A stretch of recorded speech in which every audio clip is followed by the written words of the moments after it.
Hello and welcome to VLearn Virtual Learning Network. Today we will do session number 10 of Managerial Economics, that is macroeconomics and some of its measures. Now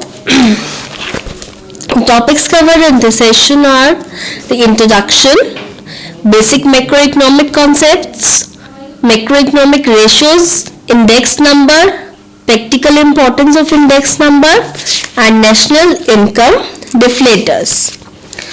Now first we'll discuss the introduction part. अब macroeconomics क्या है? macroeconomics किससे deal करती है? The study of aggregative और average behavior जो हमारी entire economic का होता है rather than with individual parts of it. So micro में हम उसके individual parts को study करते थे. macroeconomics में हम basically पूरा एवरेज बिहेवियर लिखते हैं हमारी पूरी एंटायर इकोनॉमी का. तो बेसिकली इसमें हम स्टडी करेंगे जो हमारे कलेक्टिव फंक्शनिंग है हमारी पूरी इकोनॉमी की. ये डील करती है विद दी जो हमारी एग्रीगेट्स है हमारी इकोनॉमिक सिस्टम के. देन इसलिए इसको हम एग्रीगेटिव इकोनॉमिक्स भी कहते हैं. ये स्प्लिट अप कर देती है हमारी इकोनॉमी को बिग लम्प्स में for the purpose of convenience of the study, इसलिए इसको लंपिंग मेथड भी कहते हैं हम. It gives a detailed description about the performance and achievements of different sector of economy. जैसे एग्रीकल्चर के बारे में, इंडस्ट्री के बारे में डिटेल डिस्क्रिप्शन देती है, उसकी परफॉर्मेंस कैसी हो रही है, उसके अचीवमेंट्स क्या क्या है, एक्सपोर्ट इम्पोर्ट की इंडस्ट्री है, कुछ भी है अलग अलग सेक्टर के बारे में. तो इसमें हम बेसिकली पूरी एंटायर इकोनॉमी पढ़ते हैं जैसे कि हम इक्विलिब्रियम में पढ़ सकते हैं, इसलिए इसको हम जनरल इक्विलिब्रियम एनालिसिस भी कहते हैं और इसको इनकम थ्योरी भी कहते हैं क्योंकि एक्सप्लेन करती है हमारा इक्विलिब्रियम लेवल हमारी नेशनल इनकम का. इससे डिटरमाइन करते हैं अपनी इकोनॉमी का जो हमारी नेशनल इनकम का लेवल इक्विलिब्रियम लेवल होता है.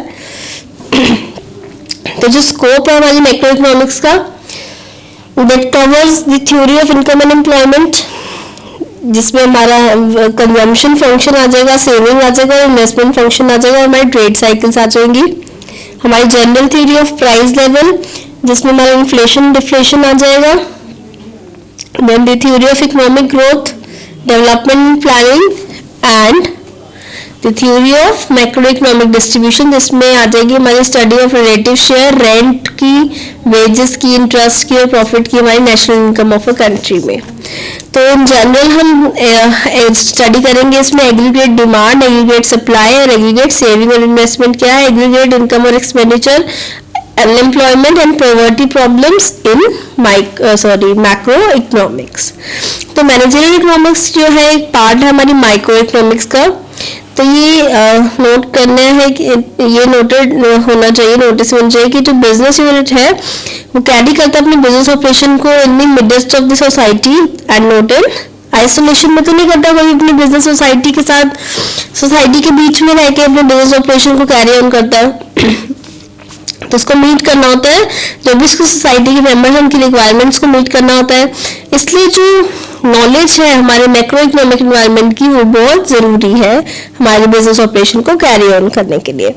तो जो मैक्रो इकोनॉमिक कॉन्सेप्ट्स हैं, प्रिंसिपल्स हैं, जो पॉलिसीज हैं, ये ग्रेटली इन्फ्लुएंस करती है डिसीजन मेकिंग प्रोसेस को. हमारे फर्म के डिसीजन मेकिंग प्रोसेस क्या होगा, चेंजेस जो है in the level of income of the people, लोगों की इनकम चेंज होती रहती है, उनकी परचेजिंग पावर चेंज होती है, उनकी कंजम्पशन हैबिट्स चेंज होती है, जनरल प्राइस लेवल चेंज हो गया, बिजनेस में फ्लक्चुएशंस आ गई, गवर्नमेंट इकोनॉमिक पॉलिसीज जैसे हमारी मॉनेटरी फिजिकल फाइनेंशियल पॉलिसीज जो है, इम्पोर्ट एक्सपोर्ट पॉलिसीज जो है, ये सर्टेनली इफेक्ट करती है हमारे डिसीजन मेकिंग को और फॉरवर्ड प्लानिंग को हमारे फर्म की. इसलिए जो मैक्रो इकोनॉमिक जो बैकग्राउंड है वो हमें एक सॉलिड बेस देता है हमें काम करने के लिए एक माइक्रो यूनिट में. Now will come to basic macro economic concept.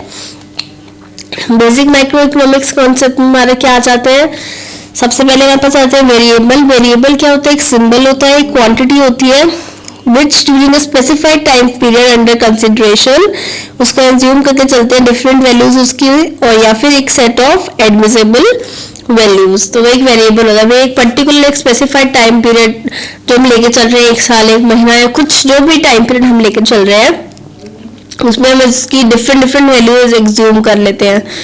That is a variable जो चेंज होता रहता है, वेरिएबल वैल्यूज, अलग अलग वैल्यूज। तो फर्दर हमारे पास दो टाइप्स के वेरिएबल होते हैं, सॉरी वेरिएबल्स होते हैं।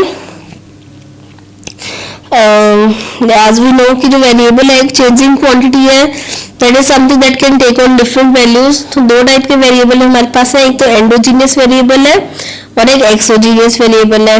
एंडोजीनियस कौन से होते हैं, इसमें जो वैल्यूज होती है हमारे वेरिएबल की वो डिटरमाइन करती है with in this system, determine होती है वो। और जो एक्सोजीनियस वेरिएबल्स है उसकी जो वैल्यू डिटरमाइन करते हैं वो किसके थ्रू, किससे इन्फ्लुएंस होती है, हमारे एक्सटर्नल फैक्टर की वजह से। Other than this we have microeconomic variables as well as macroeconomics variable. तो जो हमारे माइक्रो इकोनॉमिक्स वेरिएबल जो है वो डील करते हैं basically study of individual unit को, जो हम पढ़ते हैं इंडिविजुअल यूनिट की स्टडी में, लाइक जैसे डिमांड, सप्लाई, प्राइस, कॉस्ट, जो इंडिविजुअल यूनिट के साथ डील करता है वो हमारे माइक्रो इकोनॉमिक्स वेरिएबल होते हैं। On the other hand macro economic variables deal करते हैं हमारे एग्रीगेट्स के साथ, जैसे gross national product, national income, consumption function, right. तो बेसिकली जो फर्दर जो मैक्रो इकोनॉमिक्स वेरिएबल है इसको हमने दो पार्ट्स में डिवाइड किया है, स्टॉक वेरिएबल और फ्लो वेरिएबल। स्टॉक वेरिएबल वो क्वांटिटी है जिसको मेजर करते हैं एक स्पेसिफिक पॉइंट ऑफ टाइम पे, राइट। इसको हम ऐसे भी रेफर कर सकते हैं एक सर्टेन अमाउंट या सर्टेन क्वांटिटी एक स्पेसिफिक पॉइंट ऑफ टाइम पे। फॉर एग्जांपल हम कह सकते हैं कि टोटल मनी सप्लाई जो हो रही है इंडिया में 27 फरवरी 2008 को वो हमारी 80,000 करोड़। तो जो स्टॉक वेरिएबल है हैज टाइम रेफरेंस, यहाँ पे टाइम रेफरेंस होगा, एक स्पेसिफिक पॉइंट ऑफ टाइम बता दिया उन्होंने, और कितना amount, certain amount, certain quantity. तो ये स्टॉक वेरिएबल है हमारे पास। इस केस में क्या होता है, दोनों टाइम और क्वांटिटी को हम स्पेसिफाई करते हैं, that is clear in terms and there is no ambiguity, कोई कंफ्यूजन नहीं रहती है इसमें।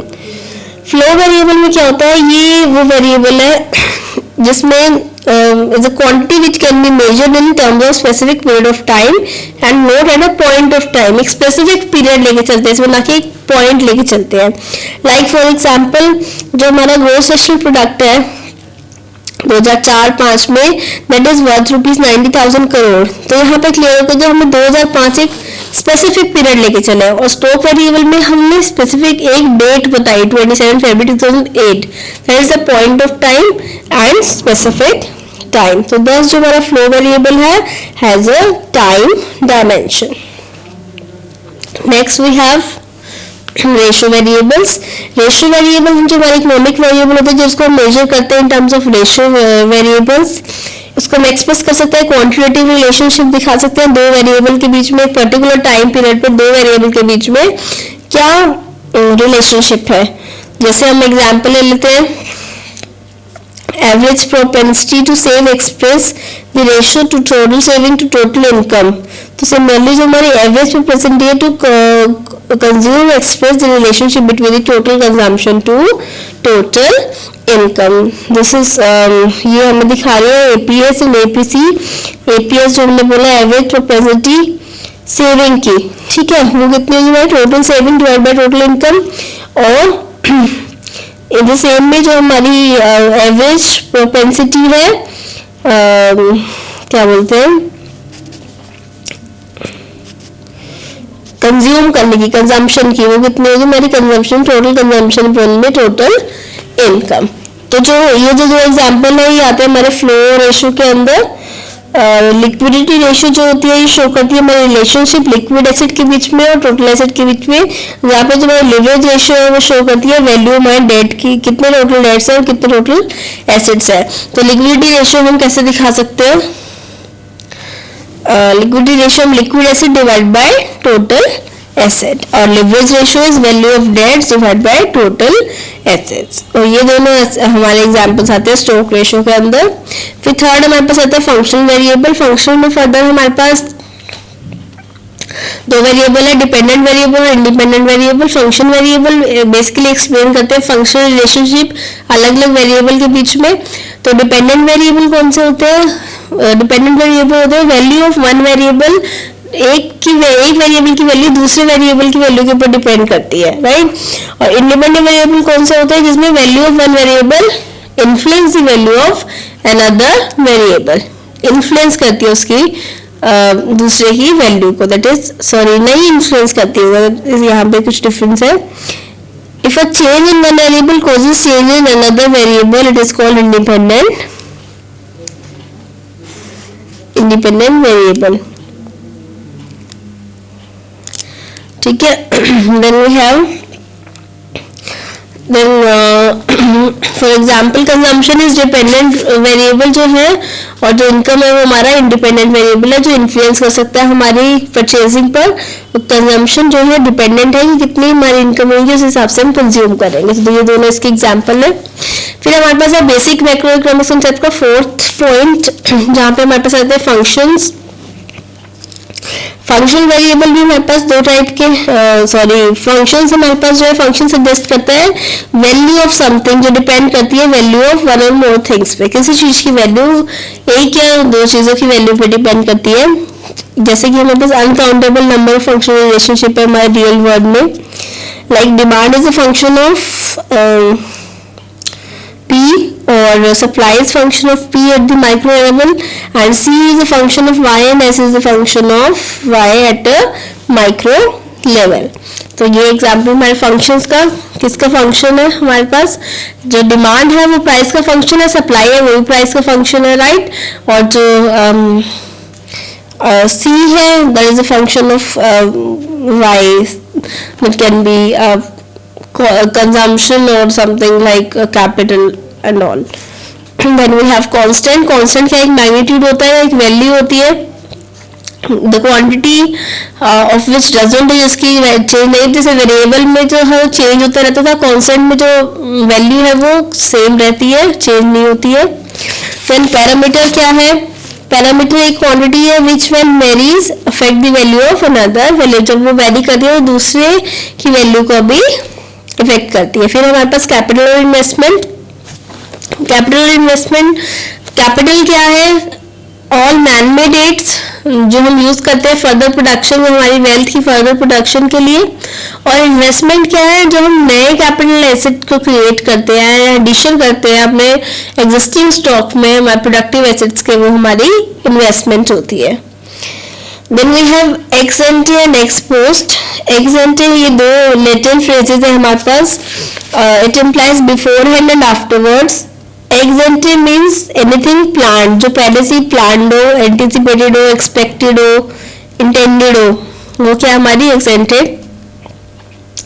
जैसे ex ante सेविंग जो है एक अमाउंट है that the people intend to save out of their income.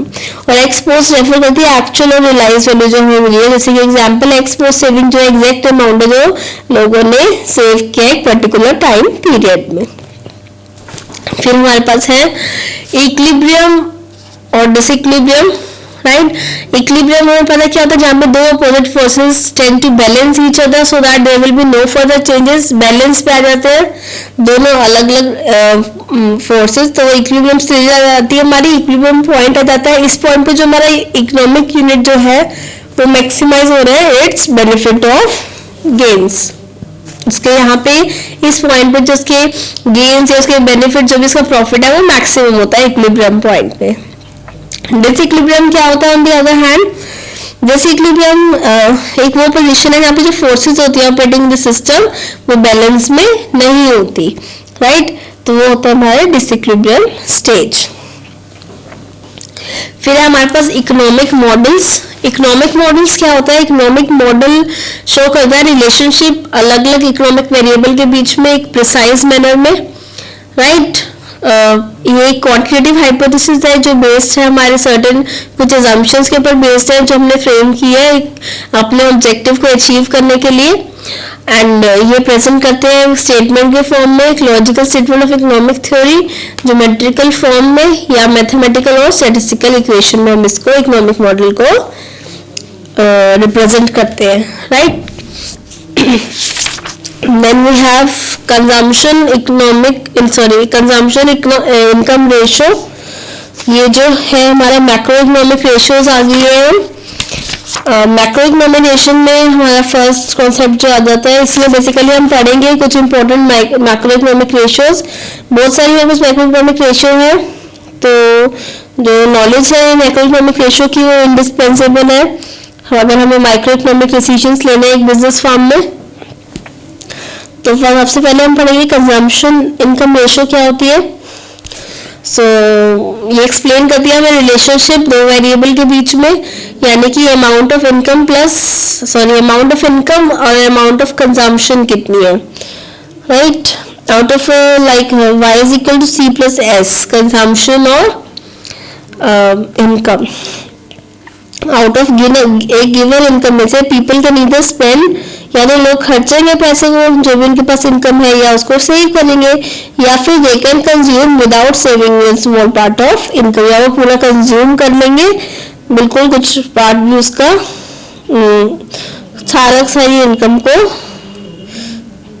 कुछ भी सेव नहीं करेंगे उसमें से। इसलिए जो सी है वो हमारी क्या आ जाएगी, जो भी हम कंजम्पशन कर रहे हैं that is total income y minus S that is और सेविंग, मतलब कोई सेविंग हमने नहीं की। नाउ जो कंजम्पशन इनकम रेशियो एक्सप्लेन करती है रिलेशनशिप दो वेरिएबल के बीच में, यानी कि amount of income and amount of consumption दोनों के बीच में क्या रिलेशनशिप है, इनकम कितनी है और कंजम्पशन कितनी है। तो इसी को ही फर्दर हम एक्सप्लेन कर सकते हैं। इन अदर वर्ड्स ये हमें बताता है about the percentage of consumption, कितना हमने कंज्यूम किया out of a given level of income, right. Like for example, out of 100 a person can consume 100 रुपए इसकी इनकम है, उसमें से 80 रुपीज वो कंज्यूम करता है, 20 रुपए वो सेव कर लेता है। तो इस केस में जो कंजम्पशन इनकम रेशियो जो है वो क्या है 1:8 है। 100 में से 80 उसने कंज्यूम कर लिया, तो रेशियो हेल्प करती है बिजनेसमैन को फोरकास्ट करने के लिए अपनी सेल्स मार्केट में, right. Then we have saving income ratio, ये तो हमारे पास आ गया percentage of consumption out of a given level of income. फिर सेविंग इनकम रेशियो हम कैसे निकालेंगे, ये इंडिकेट करती है अमाउंट ऑफ सेविंग, कितना सेव किया हमने made out of a given level of income, right. तो S is the function of Y, income का फंक्शन is a function of income, Y is income, C is consumption, तो S को हम लिख सकते हैं Y minus C. Then we have capital output ratio. Capital output ratio हम दिखा सकते हैं, रेशियो है हमारी जो इंक्रीज हो रहा है हमारे आउटपुट में या रियल इनकम में to an increase in capital. हम कैपिटल में इंक्रीज कर रहे हैं तो हमारे रियल इनकम में जो इंक्रीज हो रहा है वो रेशियो दिखाता है हमें capital output ratio. It refers to the amount of capital जो हमें चाहिए required to produce a unit of output. एक यूनिट अगर हमें एक्स्ट्रा आउटपुट देना है तो उसके लिए हमें एक्स्ट्रा इनपुट कितना अमाउंट ऑफ कैपिटल हमें देना पड़ेगा। For example according to professor Rosen जो COR को हम डिफाइन कर सकते हैं relationship of investment in a given economy, right. So जो COR है वो क्या है हमारा 4:1 कहते हैं। मैंने सी दैट जब COR 4:1 है तो ये इम्प्लाई करते हैं जो कैपिटल इन्वेस्टमेंट है हमारी वो कितनी है 4 रुपए is required to produce 1 unit of output. एक यूनिट आउटपुट बनाने के लिए हमें 4 रुपए की इन्वेस्टमेंट कैपिटल इन्वेस्टमेंट करनी पड़ेगी, वो है हमारी कैपिटल आउटपुट रेशो। फिर हमारे पास कैपिटल लेबर रेशो, ये रेशो हमें दिखाती है बिटवीन नंबर ऑफ लेबर जितने चाहिए हमें एक given amount of capital invested in any business. इतने हमने कैपिटल लगानी है, इतना पैसा इन्वेस्ट करना है हमें इस बिजनेस पे, उसके लिए हमें कितनी नंबर ऑफ लेबर्स हमें रिक्वायर्ड है, दैट इज K/L जहाँ पे कैपिटल अपॉन में लेबर। फिर आता है हमारे पास output labour ratio. Output labour ratio क्या कहता है, ये एक्सप्रेस करता है रिलेशनशिप किस किस के बीच में, तो क्वांटिटी ऑफ आउटपुट जो हम प्रोड्यूस कर रहे हैं और नंबर ऑफ लेबर्स जो एम्प्लॉयड है हमारे एक स्पेसिफिक टाइम पीरियड में, तो कितनी क्वांटिटी हम प्रोड्यूस कर रहे हैं और कितनी लेबर लगी हुई है स्पेसिफिक टाइम पीरियड में उस क्वांटिटी को प्रोड्यूस करने के लिए, right. So output labour ratio को हम देख सकते हैं total output divide by number of labours employed या फिर Q/N, ये हमारी आउटपुट लेबर रेशियो निकल आएगी। इनपुट आउटपुट रेशियो कैसे निकलती है, इनपुट हमने जितना दिया उतना आउटपुट कितना आ रहा है, ये इंडिकेट करती है क्वांटिटी ऑफ इनपुट कितनी एम्प्लॉय की है और क्वांटिटी आउटपुट ऑब्टेन कितना हो रहा है। तो Q is a function of L and K, यानी कि quantity of output per unit of time, और LN के हमारे जैसे लैंड, कैपिटल, लेबर एक्सेट्रा, इन्हीं सब का फंक्शन है हमारी कितनी क्वांटिटी हमें आउटपुट में मिलती है। ऐसे हम इनपुट आउटपुट रिलेशनशिप निकाल सकते हैं। Then we have value added, then we have value added output ratio.